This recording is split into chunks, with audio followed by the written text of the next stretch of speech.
চমৎকার। আমরা আসলে তো আজকে ফার্স্ট টাইম পোল্যান্ডে আসার পর আপেল বাগানে ভিজিট করতে আসলাম। খুব চমৎকার লাগতেছে। চারিদিকে শুধু আপেল বাগান আর আপেল বাগান, এই পাশে ডান পাশে বাম পাশে সব দিকেই শুধু আপেল বাগান আর আপেল বাগান। তো আমার বড় ভাইকে নিয়ে আসছি আমি। তো বড় ভাই অনেকবারই আসছে এখানে, আর মূলত আমি আসছি একটা বড় ভাইকে নিয়ে ঘুরতে।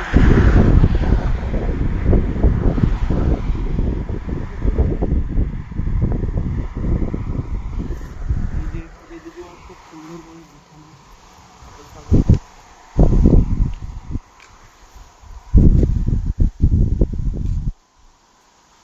খুব চমৎকার।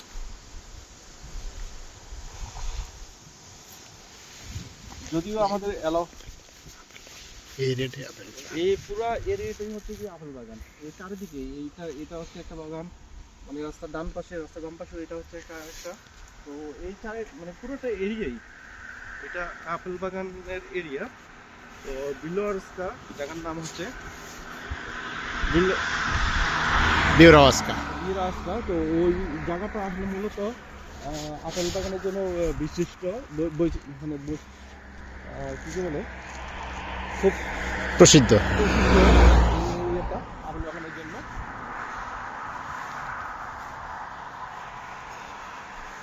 এই সামনে একটা বাগান আছে, ওই বাগানে দেখে আসছি ওয়ার্কাররা কাজ করতেছে। তো এখন যাওয়ার সময় তো আমরা আবার দেখবো। তো প্রতিনিয়ত এখানে অনেক, বিশেষ করে ইউক্রেনি এবং কি নেপালি কিছু সংখ্যক ইন্ডিয়ান লোক আছে এখানে কাজ করে। তো পোলিশরা খুবই কম, মানে পোল্যান্ডের লোকগুলো খুবই কম এখানে কাজ করে। তো মূলত ইউক্রেনি লোকগুলোই বেশি কাজ করে এখানে। ইউক্রেন থেকে এসে ওরা এখানে প্রচুর সংখ্যক লোক এই আপেল বাগান এরিয়াতে বসবাস করে। ওরা এই বিশেষ করে বাগানেই কাজ করে। তো এই যে এই বাগানটাতে অনেকগুলো লোক কাজ করতেছে ইউক্রেনের। তো এখন আমি চেষ্টা করব আপনাদের সবাইকে দেখানোর জন্য। আর এখানকার যে বাড়িঘরগুলো খুবই চমৎকার, বাড়ি কত সুন্দর, প্রতিটা বাড়ি বাউন্ডারি করা, আর প্রত্যেকটা বাড়িতে দুটা তিনটা করে কুকুর থাকবে। ওদের এটা বৈশিষ্ট্য, মানে খুবই চমৎকার। কেউ যদি অপরিচিত লোক এখানে আসে, দেখা গেল ওই কুকুরগুলো অনেক ঝিলাঝিলি করবে। তবে আমি এখন দেখাবো এই যে রাস্তার পাশে দেখেন কত সুন্দর ফুল ফুটে আছে। পাশাপাশি ওইটার পাশে হচ্ছে গিয়ে আপেল বাগান, আর এই বাগানে লোক কাজ করতেছে সম্ভবত।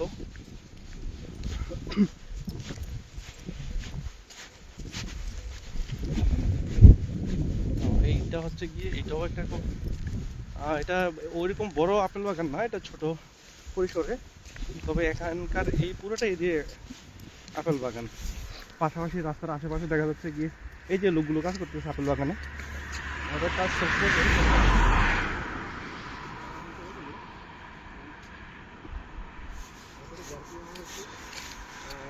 সকাল সকাল 8টা থেকে সম্ভবত 1টা পর্যন্ত ওরা কাজ কমপ্লিট করে ফেলে। আবার কিছু কিছু শিফটিং আছে 5টা থেকে 2টা পর্যন্ত। মূলত ওরা 6 থেকে 8 ঘন্টার মধ্যে কাজ কমপ্লিট করে ফেলে, এর বেশি ওরা কাজ করে না।